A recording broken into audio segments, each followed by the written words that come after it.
అందరికీ నమస్కారం। ఈరోజు రాజశేఖర రెడ్డి గారి 16వ వర్ధంతి సందర్భంగా మన సూళ్ళూరుపేట ఆఫీసులో సూళ్ళూరుపేట రూరల్ మరియు పట్టణానికి సంబంధించిన నాయకులందరూ వచ్చి రాజశేఖర రెడ్డి గారికి ఘనంగా నివాళులర్పించి తర్వాత మన బస్టాండ్లోని రాజశేఖర రెడ్డి గారి విగ్రహానికి మాల వేసి నివాళులర్పించడం జరిగింది। 16 సంవత్సరాలు రాజశేఖర రెడ్డి గారు చనిపోయి కాలం చేసినప్పటికీ ఇప్పటికీ మన ముందున్నట్టే మనకు నిద్రలేసి ఆయన ప్రవేశపెట్టిన పథకాలు ఎన్నో అనునిత్యం రాజశేఖర రెడ్డి గారిని స్మరించుకుంటూనే ఉంటాం। ఎందుకంటే ప్రజలకి ఆయన చేసినటువంటి మేలు, ప్రజలకు ఏం కావాలా, ఒక పేదవాడికి ప్రతినిత్యం బ్రతికేదానికి ఏం కావాలా అని ఆలోచించి చేసినటువంటి మహానుభావుడు। ఒక ఫీజు రియంబర్స్మెంట్, విద్యార్థులు చదువుకుంటేనే ఆ కుటుంబం బాగుంటుంది, ఆ కుటుంబం ఎదగాలంటే విద్యార్థులకు చదువు కావాలని ఫీజు రియంబర్స్మెంట్ ప్రవేశపెట్టి ప్రతి ఒక్క పేదవాడికి కూడా ఉన్నతమైనటువంటి విద్యను అందించిన దాంట్లో ముందున్నటువంటి వ్యక్తి వైఎస్ రాజశేఖర రెడ్డి గారు।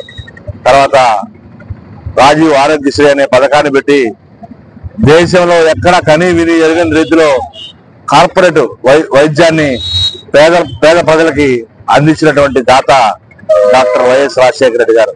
ఆయన గురించి ఎంత చెప్పినా తక్కువే, ఎందుకంటే ఆయన ఎక్కడా కూడా అనునిత్యం పేద ప్రజల కోసం ఆలోచిస్తూ పరితపిస్తూ ఆయన తీసుకొచ్చినటువంటి సంస్కరణలు కానీ ఆయన చేసినటువంటి పనులు కానీ అన్నింటి కూడా ఒక్కసారి రాజశేఖర రెడ్డి గారిని మరొకసారి గుర్తు చేసుకుంటూ ఈరోజు రాజశేఖర రెడ్డి గారికి మనం అందరం కూడా నివాళులు అర్పించాం।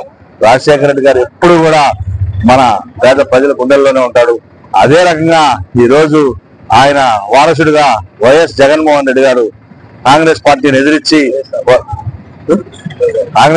ఎదిరించి వైఎస్ఆర్ కాంగ్రెస్ పార్టీని స్థాపించి ఈరోజు ఏ విధంగా పేద ప్రజల కోసం పాటుపడుతున్నాడో మన కరోనా విషయాల్లోనే జగన్మోహన్ రెడ్డి అంటే ఏందో దేశం మొత్తం కరోనా విషయంలో అతలాకుతలం అయిపోయి గందరగోళమైన పరిస్థితుల్లో కూడా ఒక్క ఆంధ్రప్రదేశ్ లో మాత్రం కరోనాని ధీటుగా ఎదుర్కొన్న నాయకుడు మన జగన్మోహన్ రెడ్డి గారు। ఎక్కడికక్కడ పేద ప్రజలకి వాలంటీర్స్ ద్వారా సచివాలయాల ద్వారా ఏ ఊర్లో చిన్న ఇబ్బంది వచ్చినా కూడా వాళ్ళకి మందులు అయితేనే ఉంది, వాళ్ళని అప్పటికప్పుడు హాస్పిటల్ తీసుకుపోవడం కానీ మన కరోనా అనే విపత్కర పరిస్థితిని ఏ విధంగా ఎదుర్కొన్నాడో అది రాజశేఖర రెడ్డి ఒక జీన్స్ అది। ఆ విధంగా ఈ రోజు జగన్మోహన్ రెడ్డి కూడా పాటుపడుతూ ఈ రోజు పేద ప్రజల కోసం పాటుపడుతూ దేనికి కూడా కాంప్రమైజ్ కాకుండా చంద్రబాబు నాయుడు మాదిరి కల్లిబొల్లి అబద్ధాలు చెప్పి నాకు అధికారమే ముఖ్యం అని చెప్పి కాకుండా నేను ఏదైనా కూడా చెప్పిన మాటే నేను చెప్పానంటే ఆ మాటను నేను నెరవేర్చే పని అని చెప్తాను, అంతేగాని వాళ్ళ వీళ్ళ మాదిరిగా నేను చెప్పింది కాకుండా చెప్పలేని వాగ్దానాలు ఇచ్చి నేను పేద ప్రజలకు అన్యాయం నేను చేయలేననే దాంట్లో అధికారం నాకు లేకపోయినా ఇబ్బంది లేదు. నేను కావాలంటే ఒక 5 సంవత్సరాలు వెయిట్ చేస్తాను, కానీ అబద్ధ వాగ్దానాలతో మాత్రం నాకు అధికారం అవసరం లేదని ఈ రోజు మనం ఏ విధంగా అధికారాన్ని కోల్పోయామో, ఏ విధంగా ఈవీఎంల ద్వారా వాళ్ళంతా అధికారంలోకి వచ్చారో అన్ని కూడా మనం చూసాం. అయినా ఏం ఇబ్బంది లేదు. రాజశేఖర రెడ్డి గారు చల్లని దీవెనలు ఉన్న రోజులు మన వైఎస్ఆర్ కాంగ్రెస్ పార్టీ రోజు రోజుకి అనూహ్య రీతిలో సంవత్సరం కాలంలోనే ఈ ప్రభుత్వం మీద తిరుగుబాటు మొదలై ఈ రోజు ప్రతి ఒక్కరు కూడా వీధుల్లోకి వచ్చే పరిస్థితి తిరుగుబాటు చేసేదానికి. అందరూ కూడా మనమంతా ఐక్యంగా ఉందాం. చిన్న చిన్న విషయాలు ఏదైనా ఉంటే మన కూర్చొని మాట్లాడుకొని రాజశేఖర రెడ్డి స్ఫూర్తి కోసం, జగన్మోహన్ రెడ్డి ఆశయాల కోసం కిలివేట్ సంజీవన్న ఆధ్వర్యంలో మనం అందరం కూడా ముందుకు నడిచి వైఎస్ఆర్ కాంగ్రెస్ పార్టీని బలోపేతం చేసే విధంగా కృషి చేయాలని